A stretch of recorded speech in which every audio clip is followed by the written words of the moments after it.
A boy reincarnates as a noble in the world of his favorite video game with the most overpowered abilities, but his family exiles him and replaces him with a thick goth girl. This is the story of Elymas, a boy who died in his own world and was reincarnated without any memories as a character in a video game where your class defines your standing in society.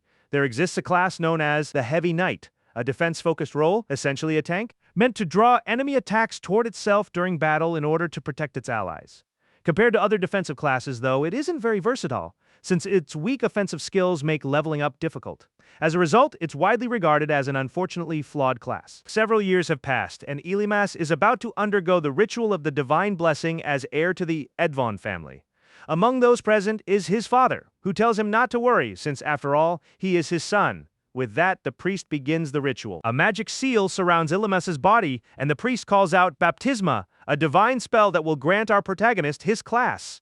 Elymas, meanwhile, thinks that he's already experienced this before, though he tries to recall when, perhaps even before he was born. Then he remembers he had been obsessed with an online virtual reality game called Magic War, and this world is exactly like it. Realizing he has just been reincarnated, he assumes he'll come out on top this time around, since he already knows the game inside and out. All he hopes for now is the luck to get his favorite class considered the most broken one in the entire game. Just as he makes his wish, the ritual comes to an end. Elymas checks his stats and discovers he got exactly the class he wanted. Heavy Knight. Thrilled, he announces it to his father, who reacts with shock, asking if he perhaps means Swordmaster instead. Our protagonist doesn't understand why everyone around him is reacting this way. But then it hits him. The shock of his past life memories caused him to misunderstand how this realistic version of Magic World actually works. Here, simple, powerful classes that grow quickly in stats are praised and valued, while classes like Heavy Knight, which take far too long to develop, are looked down on, mainly because no one has properly tracked how these classes progress over time. Elymas grows nervous, but his father grabs his hand to confirm it for himself. Seeing the Heavy Knight class, he demands to know why his son ended up with something so pathetic. On top of that, his stats are low across the board, and none of his attacks stand out in any way, marking it as a defective class. Elymas asks him to calm down and tries to explain its advantages: enormous HP and defense that no other class can match. His father doesn't care in the slightest and strikes his son in disgust. Everyone present watches the scene in fear. The only small mercy is that it didn't happen in public, which would have been the family's greatest humiliation. Just then, footsteps approach the hall. A black-haired, red-eyed woman in armor walks in. Everyone remarks on how beautiful she is, though some wonder who she could be. We learn she's the daughter of a secondary branch of the Edvon family and a childhood friend of Elymas. Due to their difference in status, she and Elymas haven't spoken in 5 years, but now she has come to undergo her own divine blessing ritual, though this fills Elymas with a bad feeling. As the ritual begins, everyone falls silent, and once it's done, Malice checks her stats and finds she has received the Swordmaster class. This shocks everyone, especially when she apologizes to Elymas for having taken all of his talent for herself. His father immediately praises Malice for her class and declares that from this moment on, she will be his daughter and heir. To make matters worse, Malice laughs at Elymas, telling him he could never have handled the burden of being heir anyway. With that, the king orders Elymas to leave, declaring that he no longer considers him his son, since a Heavy Knight would only bring shame to the Edvon name. Everyone present sides with the king and Malice, praising his wise decision and leaving Elymas standing alone. He tries to reason with his father, explaining that his class could make him the strongest of them all, but his father won't listen, ordering him to get out and never show his face again, warning that if he ever speaks the family name again, he'll be beheaded.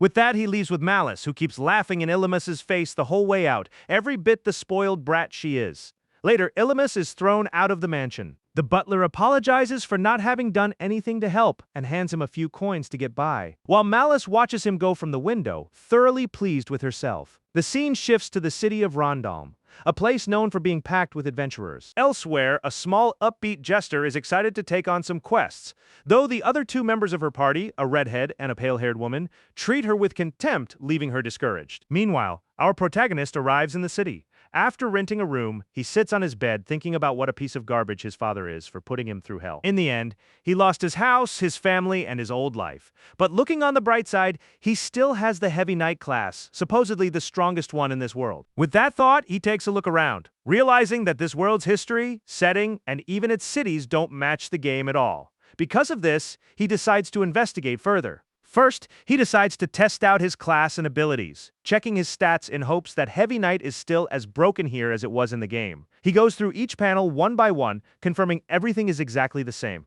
Next, he turns to the skill tree. It's explained that this determines which skill branches to invest in, and he currently has 5 skill points, the initial bonus points granted upon receiving a class, with 1 more gained per level.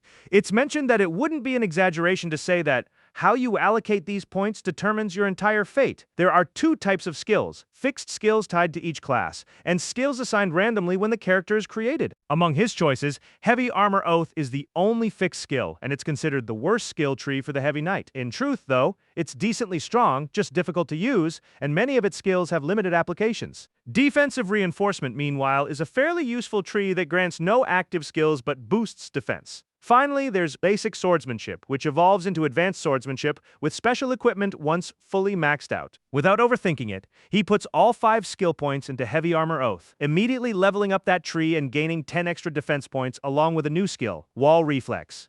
Elymas is thrilled, convinced everything will work out. The scene shifts again, showing him fully equipped at the entrance to a forest, ready to begin his life as a knight, and after walking for several minutes, comes across a beautiful, calming lake. After taking in the view for a moment, he continues along the forest's various paths until he suddenly hears something rustling in the bushes. A frog jumps out. When he spots it, Elymas checks its stats, but the frog immediately lunges to attack. He draws his sword to prepare, but doesn't end up needing it, instead using his skill Wall Reflex, a barrier that both defends him and strikes back at the frog, finishing it off without any trouble. This levels him up from level 1 to level 2. It's explained that Wall Reflex is a common skill. It nullifies any enemy attack as long as it's melee, and deals damage equal to the user's defense stat. From the frog, he gets a level 2 magic stone. It's not worth much, but he keeps it just in case, until he hears someone calling for help. Elymas rushes toward the sound and quickly runs into the adventurer, also noticing that the forest is swarming with frogs. Elymas tells him he'll handle it. The fleeing adventurer, begging for his life, asks if he's really sure he can take them all on.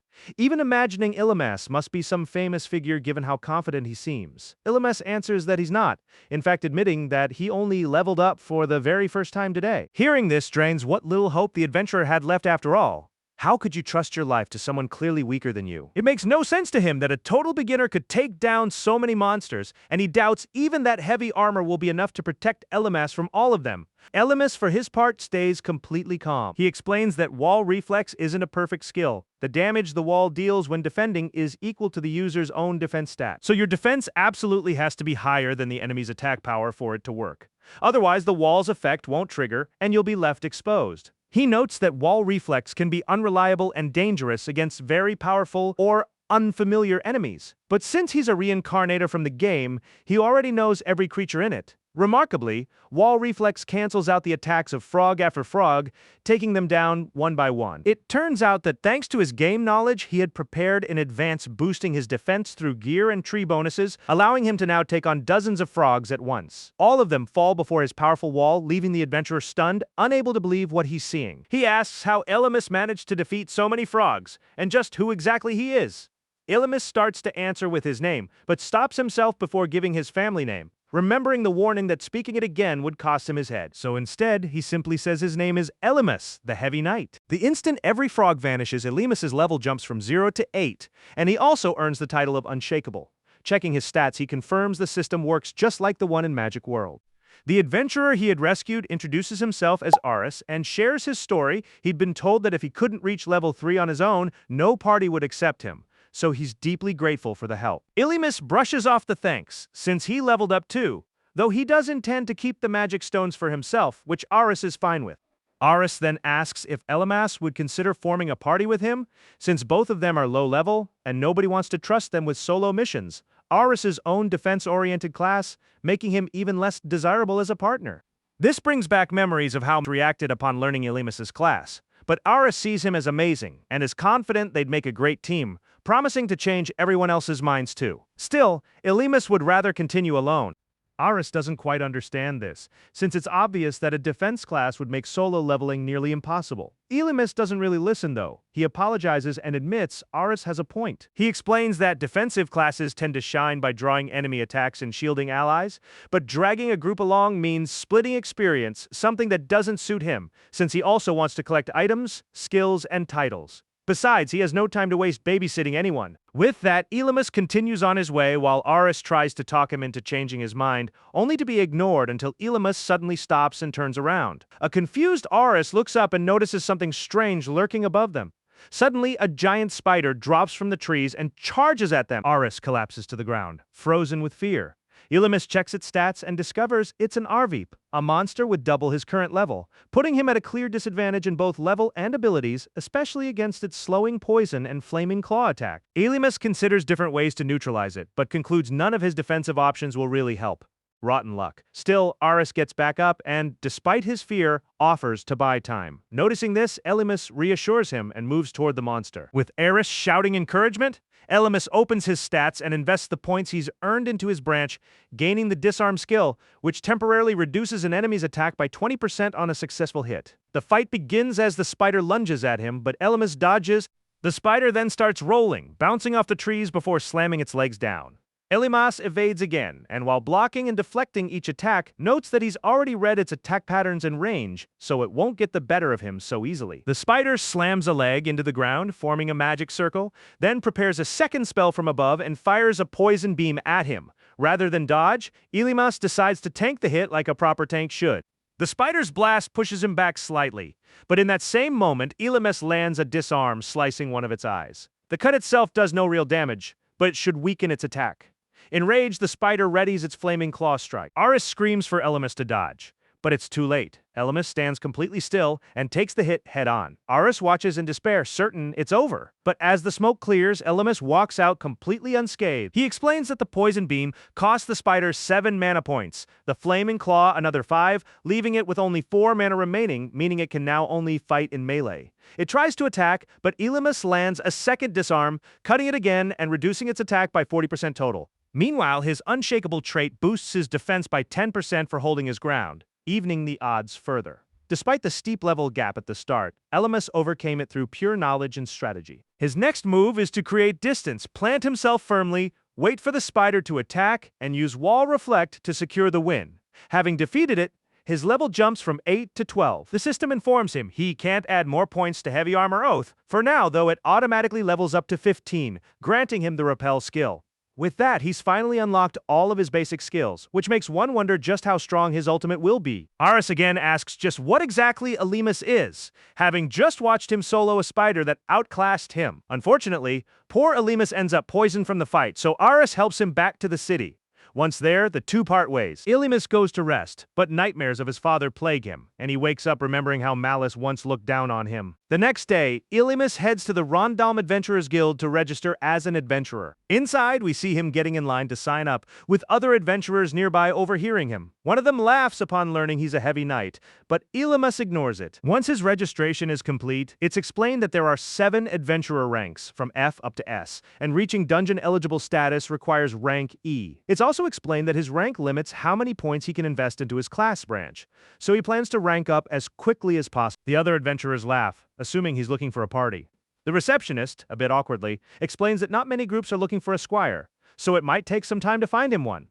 Elymas reassures her and pulls out a magic bag, asking to exchange his magic stones. Seeing the sheer quantity and rarity of the stones, everyone in the guild is stunned. Quickly assuming he must be cheating, somehow Elymas simply ignores them, and with funds now secured for his new adventuring life, he feels ready to begin. First, he asks the receptionist if there are any rank-up quests available, and she hesitantly confirms there are. The scene shifts to a cemetery where a group of adventurers has gathered, Elymas among them, along with an old bearded man who, upon seeing him, questions whether he really beat an Arveep and decides to teach him a lesson that night. Elymas, overhearing everything, stays silent, holding back laughter and thinking he really can't seem to catch a break. Elymas explains that an assault mission is a rare chance to rank up, and he's simply grateful to be allowed to help.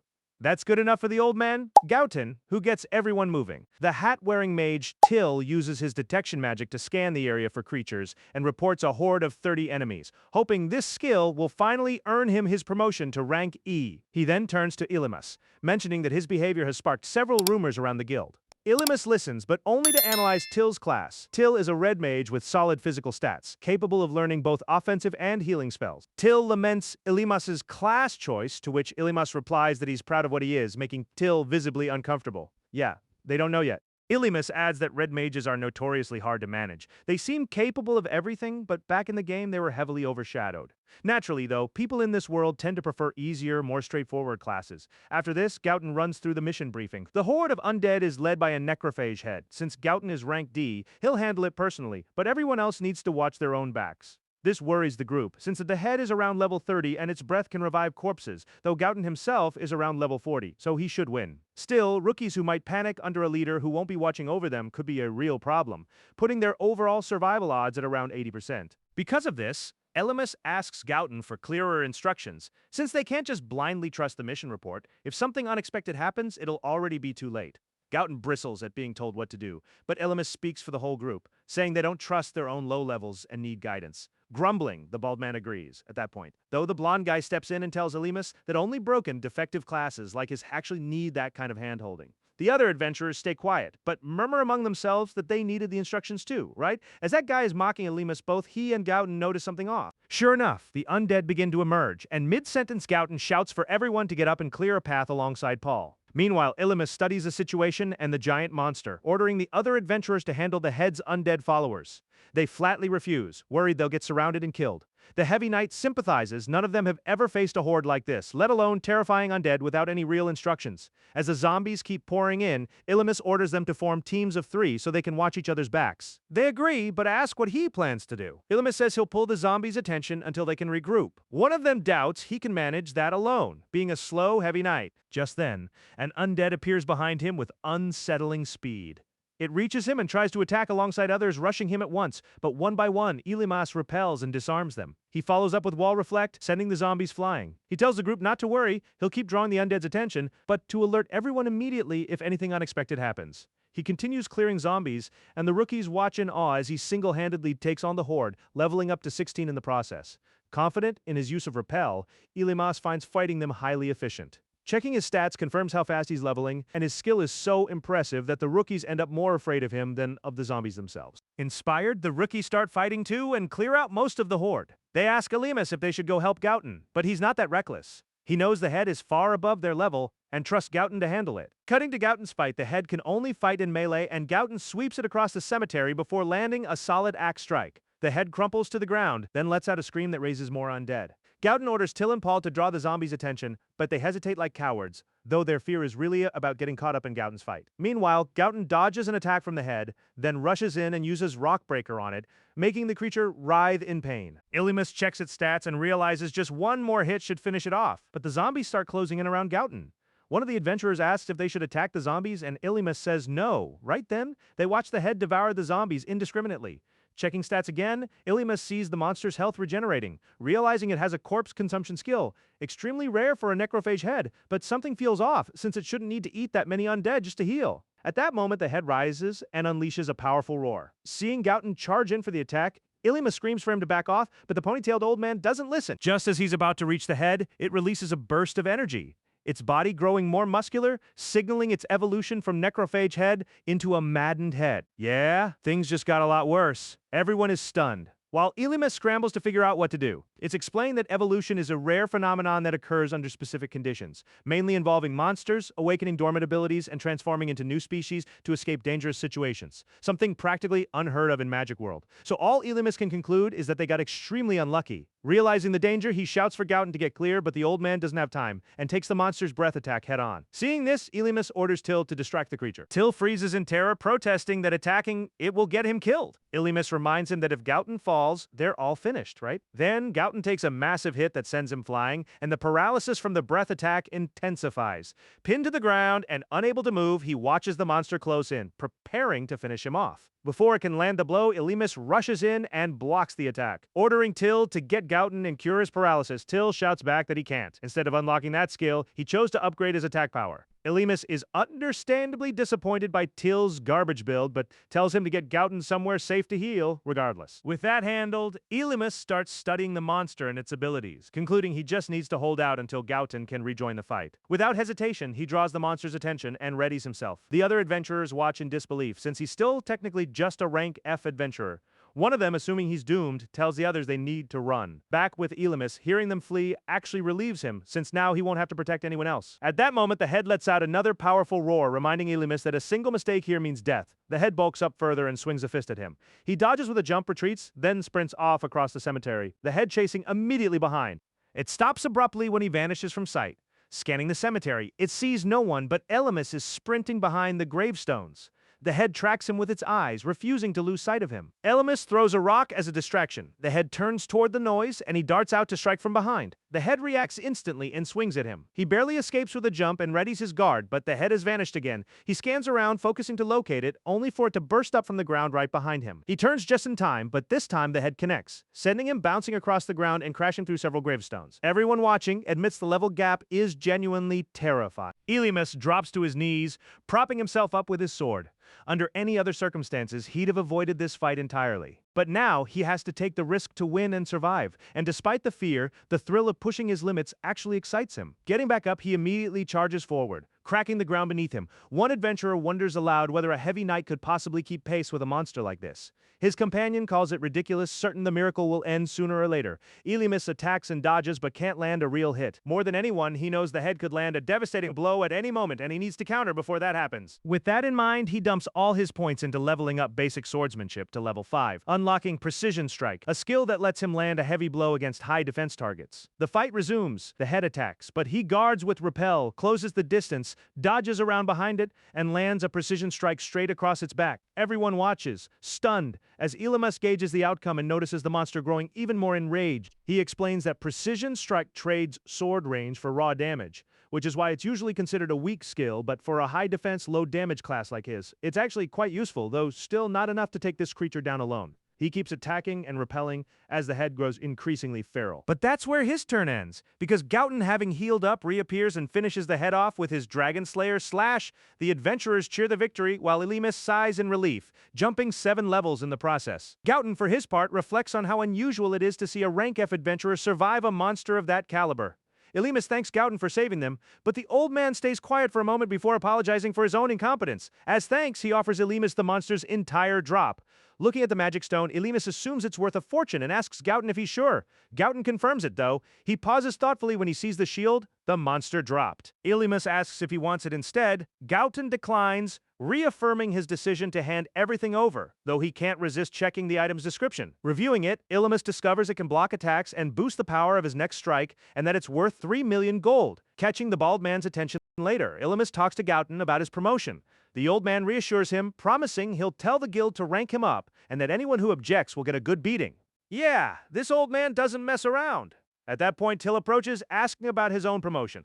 Gauton's attitude shifts entirely, calling out how cowardly Till was for freezing up in fear. Disappointed, he orders Till to go complete more missions. Defeated, Till slinks off, but not before glancing back at Elymas.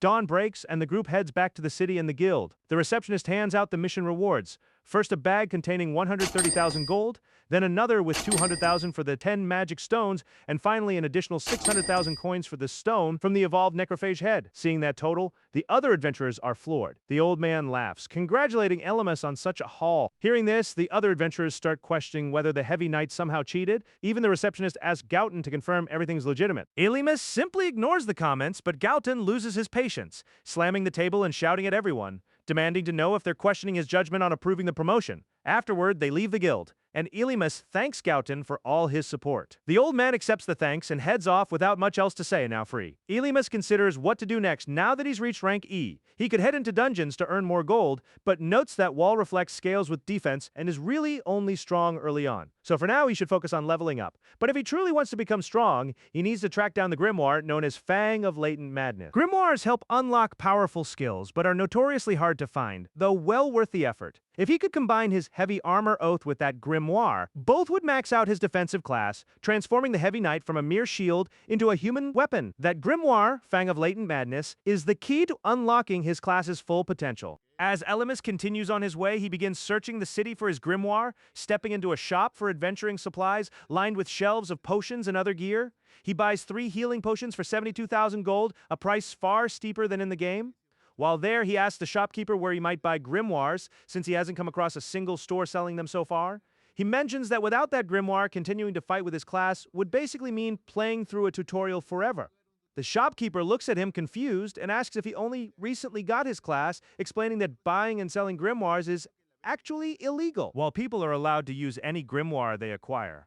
The Adventurers Guild is required to hand all recovered ones over to the nobility and the church. This crushes Elimas, since grimoires are already hard enough to find as it is, and it would only make sense for someone to sell them in the game. Nobles were important too, but here they've taken it to an absurd level by banning sales outright, which makes it far more likely that a noble family, Edbach, monopolizes the rarest grimoires, meaning he'll probably never get his hands on one. Taking pity on him, the shopkeeper gives him the address of a store that deals in loot stripped from corpses. The guild knows these shops exist, but looks the other way as part of some arrangement. What's more, a fallen adventurer's belongings don't go to their family. They're sent straight to the nobles, who pay next to nothing for a grimoire that costs someone their life.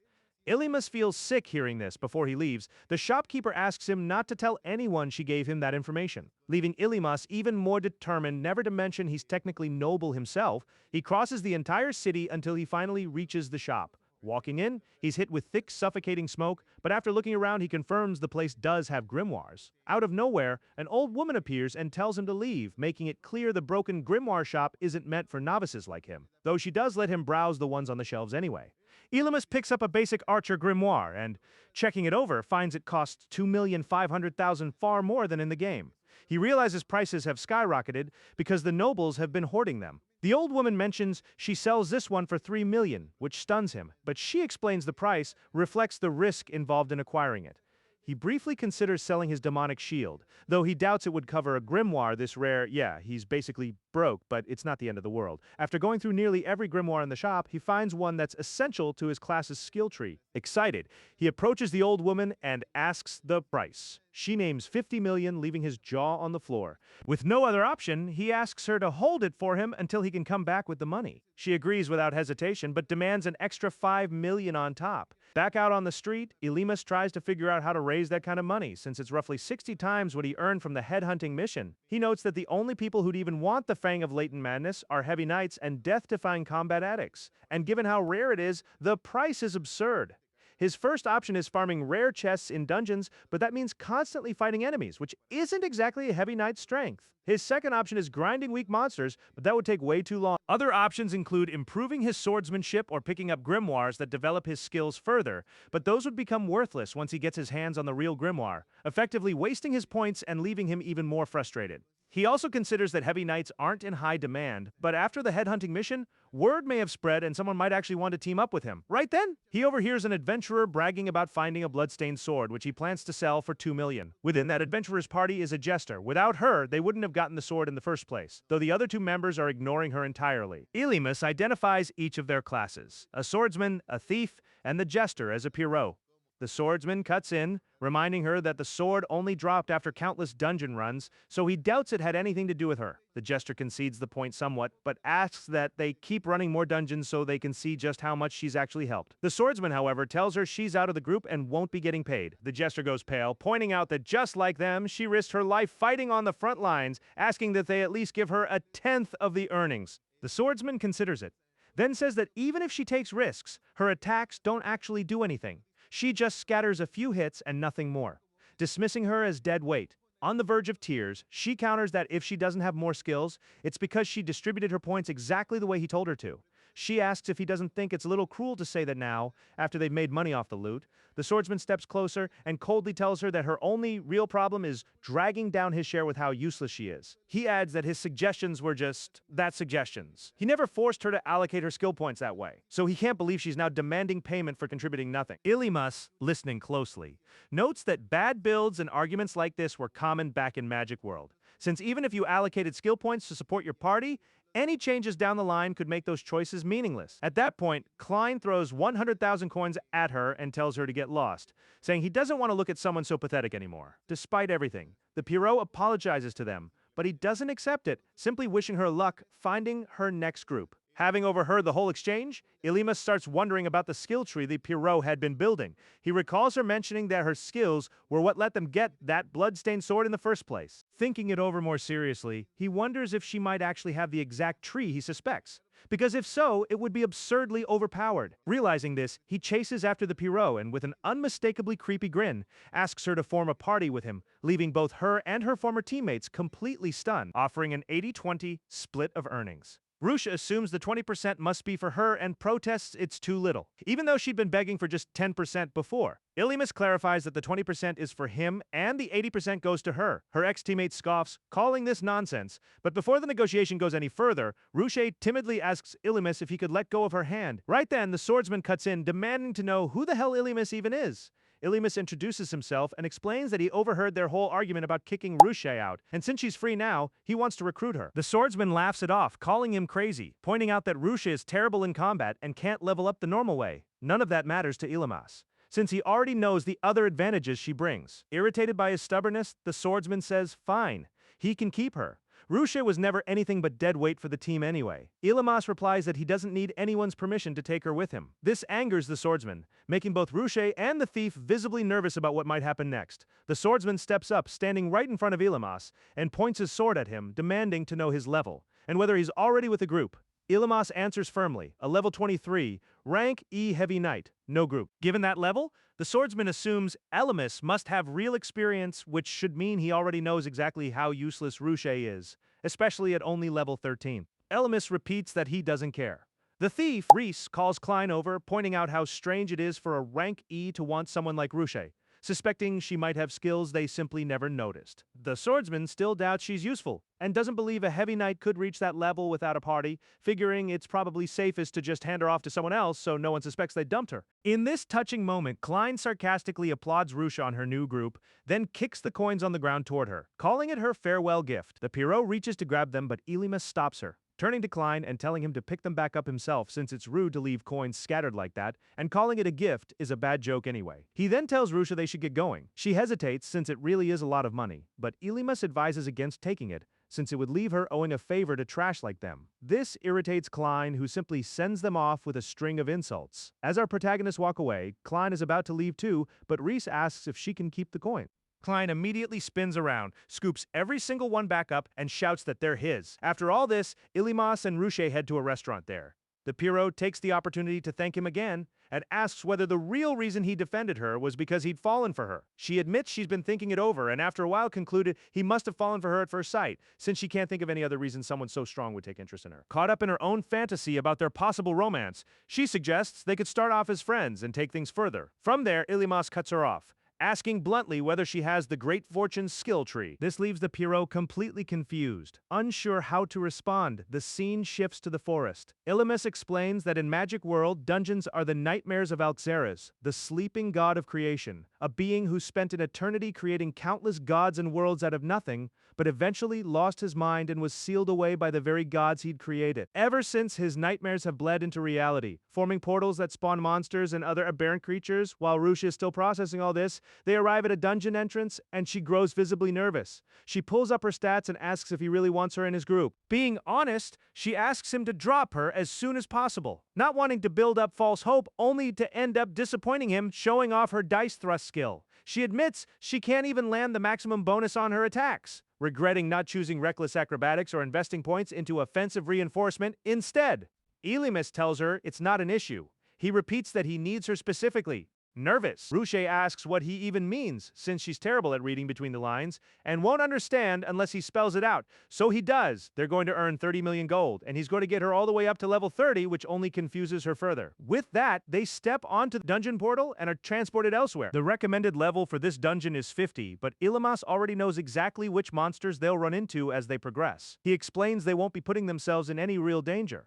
They'll simply work through the early floors until they've leveled up enough. The plan is for Ilimas to draw the monster's attention while Rusha attacks from range with her iron-piercing knife. Trying not to second-guess herself, she accepts the fairly expensive knife Ilimas buys her, worth 550,000 gold on the market, boosting attack by +3, with the added effect of reducing enemy defense by 15% on hit. Feeling confident now, Rusha resolves to do whatever it takes so Ilimas won't regret bringing her along. As they push forward, Ilimas spots something plush looking slowly approaching in the distance, a patched-up bear level 20 with 41 HP and 17 magic.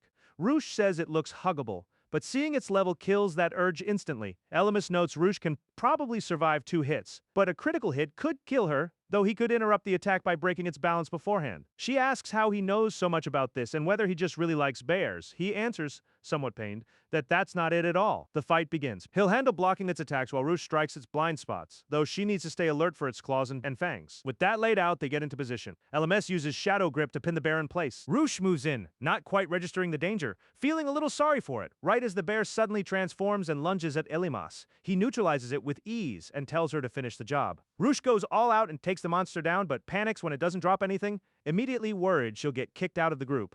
Ilimas reassures her, explaining they only killed it for the experience and that they'll be doing plenty more of that. Right on cue, another cuddly little bear appears, and they continue exploring. After a few more bears, two of them drop Bear Shield. Overjoyed, Roosh asks if he's glad he brought her along. Elimus says yes and tells her they'll take the shields, though privately, he can't help but find the drop rate unusually high, since loot like that doesn't normally show up so often. Then he remembers her special cat's paw skill boosts luck by 500%, so it's not entirely out of the question. Still, he can't believe how oblivious Klein must have been not to notice that the whole time, assuming he'd just gotten used to an unusually high drop rate. Once again, Roosh asks if she's actually helping. Elimes confirms she is, and thanks her for teaming up with him. She asks if he wants more bear shields that badly, since they could grab 8 more if so. Elimes calms her down, saying she's already leveled up plenty. Checking her stats, Roosh sees she's reached level 20. Elimus congratulates her and tells her their next target is hunting a golden frog. Roosh is left pondering just how lofty Elimas's goal sounds, while he explains that frogs were the very first monsters he took down after he was exiled.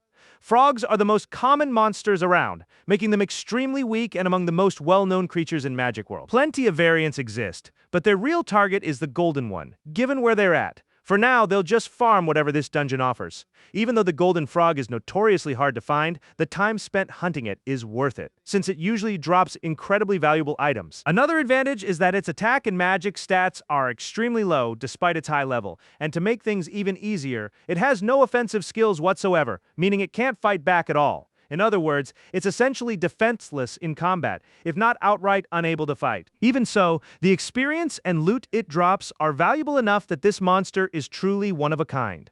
Ilimes also mentions there are several special monsters similar to this frog that players affectionately nicknamed Golden Toads back in Magic World. For a lot of players, hunting them down was actually one of the most fun parts of the game. For Ilimes specifically, tracking one down should be fairly easy, since they tend to appear on the mid-level floors of the Angel's toy box, and he already knows every monster that can spawn on this floor. Roosh interrupts to mention she's also heard of golden frogs, including a rumor that a single one could set someone up for life. She heard this in an adventurer's bar along with something else, that they're nearly impossible to catch because of how fast they flee, and that even if you manage to hit one, it doesn't seem to take any damage at all. Sometimes people chase them from a distance, only to end up surrounded by other monsters instead. So it's likely plenty of adventurers have died trying to hunt them. Hearing this, LMS is reminded of something important. This world isn't like the game. If someone dies here, they don't respawn. That's why most people prioritize survival and avoid the risk of chasing the frog altogether, even though the frog can't defend itself. Its speed and defense stats are absurdly high, and it's completely immune to elemental attacks, status effects, and any negative effects, basically indestructible. With all that in mind, Roosh asks what they could possibly do about it.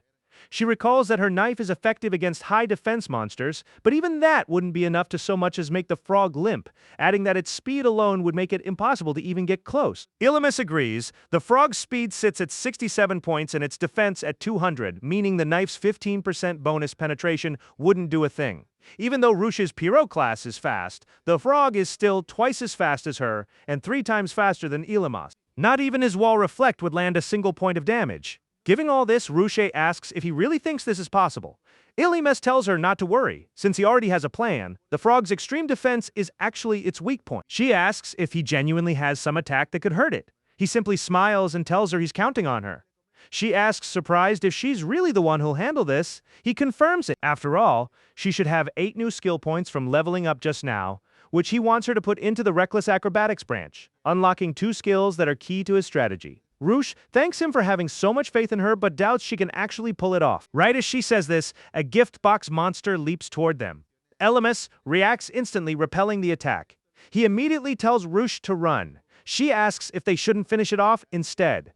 Ilimus says no, it's not their target, and fighting it would just draw in more of the same monsters. As they retreat, Roosh asks if they're really only going to focus on the golden frog, since with their skills and knowledge, they could easily take down other monsters to level up too. Illimus explains that hunting golden frogs is genuinely their best option at their current level, at least once they're sure nothing's still chasing them. He admits he already expected they wouldn't find one right away, but he's confident that if they search all day, they might find as many as two. Roosh is stunned hearing this, unable to believe just how rare they really are. Illimus assures her they're worth every bit of the time and effort, but tells her not to hesitate to speak up if she starts feeling overwhelmed or frustrated. She reassures him she was just asking out of curiosity, then declares with determination that they'll hunt 1,000 golden frogs. Yeah, as if that were even possible. Just as she says this, she spots a golden frog. Illimus is genuinely stunned they found one so soon, since it was supposed to be far harder than this. Nervous, Roosh turns to him and, struggling to get the words out, tells him they found one. He calms her down, reminding her they need to stay composed if they want to win this. She starts taking slow breaths in and out. Illimus reminds her that she used her 10 points to bring Reckless Acrobatics up to level 10, unlocking the 2 skills essential to their win. In his plan, he'll be waiting for the golden frog to turn around. But it's up to Roosh to make it turn toward him, meaning everything hinges on her, which only ramps up the poor jester's stress to help her settle down. Illimus tells her it's fine even if she messes up. She takes another breath and mentally locks in on her role. We learn that the golden frog can sense enemies within 4 meters, and this dungeon's corridors happen to be exactly 4 meters wide, making it impossible to flank around. But there's a key detail. The frog can only detect you if you're walking on the ground.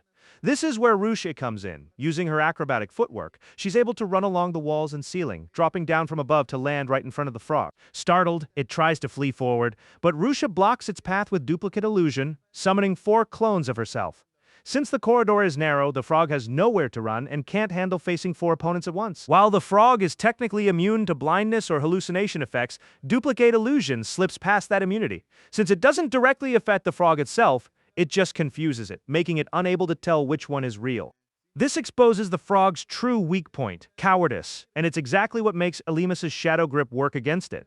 But everything hinges on whether he can actually land it, given his low speed. His shadow only extends 50 centimeters, so to gain an edge, he pulls out a magic stone he got when buying Roosh's knife, which emits an intense light that stretches both their shadows, letting Illimus successfully pin the frog down. Roosh celebrates that they caught it, but immediately wonders how they're supposed to kill it. Illimus answers, critical hits, a perfect strike that deals nearly double normal damage and ignores 50% of the enemy's defense. Roosh assumes this means just attacking repeatedly until a critical lands, but her own hits don't do much damage, reassuring her again that he's counting on her.